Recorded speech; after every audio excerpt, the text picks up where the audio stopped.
اب سے فریاد ہے گنبد خضرا والے، کعبے والوں کو ستاتے ہیں کلیسا والے۔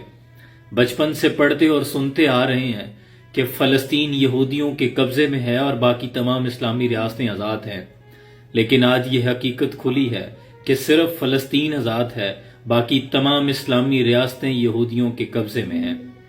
بت صنم خانوں میں کہتے ہیں مسلمان گئے، ہے خوشی ان کو کہ کعبے کے نگہبان گئے، منزل دہر سے اونٹوں کے خودی خوان گئے اور اپنی بغلوں میں دبائے ہوئے قرآن گئے۔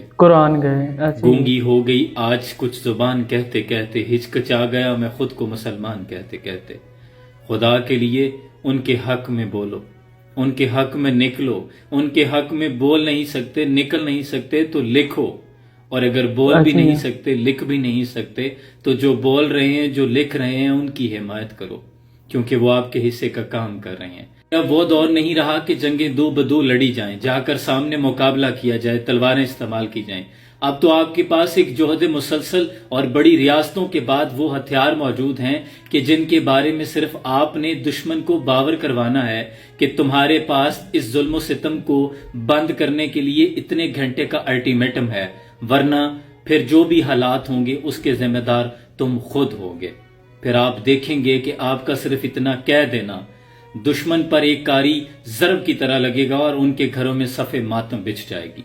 لیکن یہ کہنے کے لیے غیرت ایمانی کی ضرورت ہوتی ہے، اور اگر ایمان ہو تو 313 کا لشکر بھاری ہے، لیکن اگر ایمان غیرت دم توڑ جائے تو 57 ممالک کا اسلامی اتحاد بھی کچھ نہیں کر سکتا۔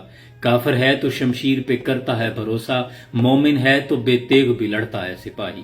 اب اختیار سے کہنا تھا کہ بولتے کیوں نہیں مظلوموں کے حق میں، زبانوں پہ آبلے پڑ گئے ہیں کیا؟